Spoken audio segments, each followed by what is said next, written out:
y'all, it is Nikki. Welcome back to the channel. So I know that last week or a couple weeks ago I did a whole goals video and all the things that I want to accomplish in the spring and summer. I had my list and that was great, but I decided that that was insufficient and that I did not have enough on my plate. So I have added another novel project to that list. I'm starting another book. I have one novel on the go right now that I'm about halfway through. That one's cruising and I think I'm going to be able to finish it before the actual summer. Then my Operation Stars converting novel to screenplay project is kind of on hold right now. I have some preliminary notes and ideas and stuff, but I kind of have to wait for my brother, who is kind of my partner on this project, to read the original novel so that we can then work together to figure out what needs to change for the screenplay, because I mean, that's his jam, not mine. And then my big fantasy project is still undergoing alpha reading, which I know it seems like it's been a really long time, and it has been a while, but that's because it's a really, really big project. I split it up into 4 parts and wanted to give my readers just as much time as possible. I really didn't want to like stress them out because it's already just huge that they're even willing to put in so much time to it. But in a couple months, that will be done. They will have read the whole thing and I'll have all my feedback there. So I'm still kind of like waiting on that project, and there's not much I can do other than like make plans for what to change when I do a rewrite. So then the other day, I was just thinking about this prequel idea for my big fantasy project that has been percolating in my brain for like a while. I've always known, or at least I've known for a long time, that I was going to go back and write that eventually after I finished the main story. But for some reason, like this past week, or maybe it was 2 weeks ago, I just really felt like I actually have enough here that I could start outlining the story. Plus,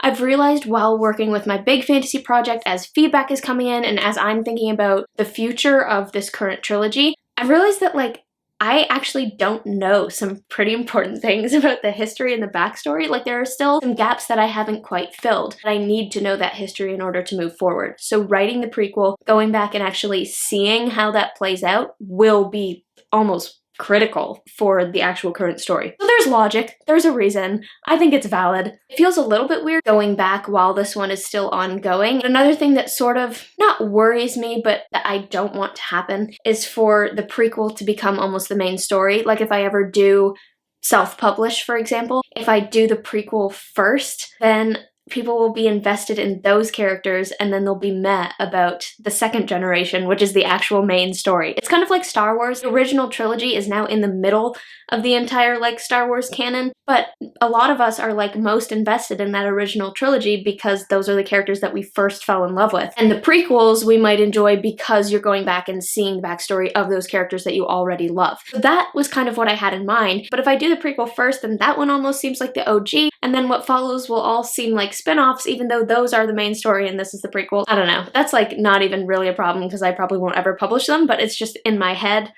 That's what's going through my mind. But how is it going? Actually, really well. I'm using Susan May Warren's story equation. I know I did a video about that at some point. I'll put it here. I'll find it. Which has been just a huge game changer. I had never used any kind of story equation until Sunrise and the Sunrise Retreat when we used it to plot our books there. And it was really, really helpful. It made the process just run so smoothly, and it helps to know exactly what shape of story you're working with and the beats that you need to hit. Going into planning this project, I was like, I'm gonna try and just story equation this thing and see how it works with this project. So I did character SEQs, like character equations, and I did a story equation mapping out the story using Susan May Warren's beats. In just a couple days of like on and off work, I got a complete outline for my first book in this prequel trilogy, which was like, wow, this happened so quickly. And now I'm currently working on doing a scene by scene, sort of like chapter by chapter outline, because normally I'm not as strict about writing all of that stuff down and planning it so specifically. I have the shape of what needs to happen, but this time around, I want to just be so prepared. I just want to plot and outline the beans out of this thing. I'm thinking about, okay, where are they? What is he doing while this scene is happening? Person comes in, they talk about this, then the conversation moves here, then it moves here. This person comes in, they go over here and talk about this. I'm trying to be really, really specific in my planning so that when I get to that stage, it'll be really, really quick and easy to just look at my plan, look at my framework, and write it.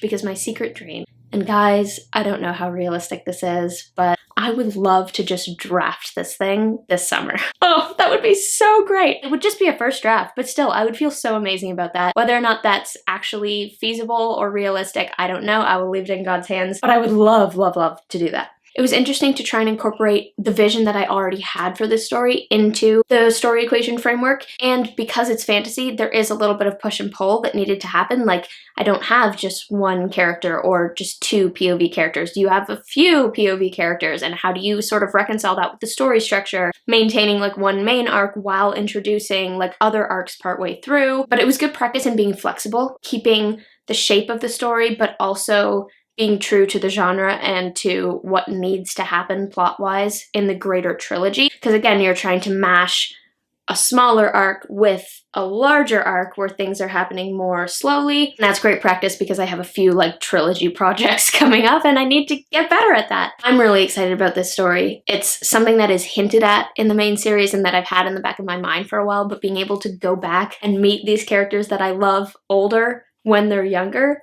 it's gonna be just so much fun. Ultimately, I just know that having at least a more concrete idea of what happened in that history is going to inform my main project so well and just help me to move forward into the next stages of the main project when the past and the present start to connect. And again, it's in God's hands. If that happens this summer, great. If it doesn't, also great. I have enough on my plate. Thanks so much for watching this video, guys. I hope you enjoyed it. Feel free to comment below with your feelings on the Star Wars prequels and how they compare to the original trilogy. I have my feelings, but I think that's a different video. And as always, do not forget to spend some time in the clouds today.